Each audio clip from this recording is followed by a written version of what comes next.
Imagine a horror game where you never get a moment to breathe. No safe rooms, no guaranteed checkpoints, and no real way to fight back. Just endless fluorescent hallways, a blinking meter you can't control, and the constant feeling that if you stop moving for even a second, something ancient and hungry is going to drag you into a wall. That's SCP Containment Breach.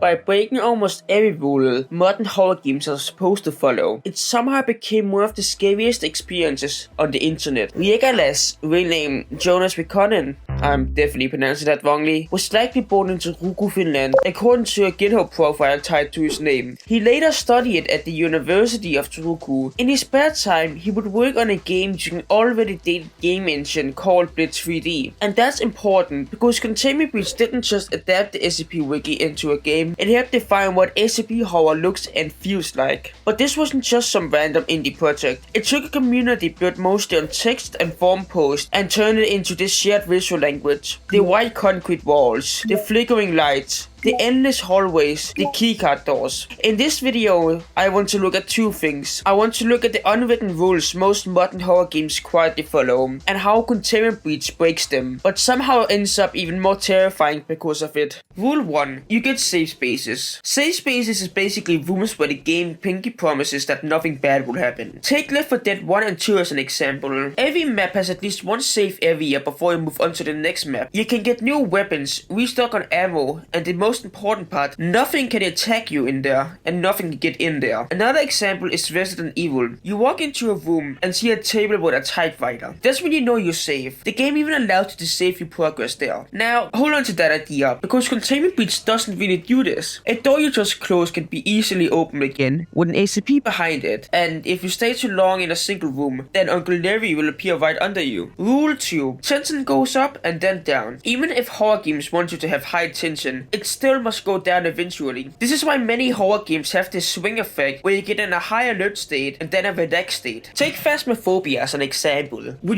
you might be looking for the ghost, right? But you feel probably normal, maybe a bit scared. But when you finally know where the ghost is and it starts chasing you, that's when you start feeling really scared and go into a high alert state. Once you're outside the house, you get into the relaxed state where you probably feel safe. Containment Breach pretends this is an option, but really never does it. There is no cooldown in the game. You can spot 173 in one corridor, and then 049 in the next, and then 096, and then 173 again. Rule 3. You're weak but not helpless. Even in survival horror, or horror in general, the game usually gives you something to fight back with. In Resident Evil, you get guns, knives, and grenades. The game may starve you of ammo, but the tools are there. In Quiet Fear, you get shotguns, rifles, pistols, and a Hello Kitty hoodie. The monsters even look scary, right? But you also know there's an option to blow their heads off. Modern horror really likes this balance. You're screwed but not that screwed. In Containment Breach, you can see the dead guards with P90s and guns. The game doesn't allow you to take the weapons up, but even if you could, what could you do with them? It's not like shooting bullets after a creature that can move at supersonic speed or teleport does really anything. Alright, so if Containment Breach keeps breaking all of these rules, how does it feel to play it? All those horror rules it breaks, like safe rooms, cooldowns, and fairness, they don't disappear. They just turn into paranoia. Constant paranoia. You never fully relax, as you always know there's a threat. You always know there's no space in you can be that safe. You walk down the corridors knowing 173 can snap your neck. If you hide, then 106 appears. If you aren't careful where you look, you might die from 096. And there's always that looming feeling that something is staring at you. Game hates you, and it really does. But it does in such a way that it becomes addictive, which is why you keep hearing of people coming back to the game after years. You come back for its unpredictability. You never know what's going to happen in a new save. Containment Breach doesn't focus on the fairness of the game. It focuses on the stories of the game. Fair games give you satisfying wins, while unfair games give you insane stories you want to tell your friends. And that roughness somehow fits in the SCP universe, and it does really well. Even now, the game no longer receives updates. People still create videos, make mods, or participate in challenges. The common horror rules being broken in the game isn't its downside, it is its upside. Its chaos is its unpredictability, and that non-stop horror turned it into a cult classic. That's why it still farms Twitch clips and YouTube compilations a decade later. This is why wherever you go, everyone glazes over Containment Breach, and rightfully so, as it is a fantastic game. It shows you if your world is interesting enough, and your monsters are terrifying enough, then, in a way, you are allowed to throw the rulebook out of the window, and people will come crawling back for more. And that's why breaking the rules didn't kill SCP Containment Breach, it made it legendary. So, in the end,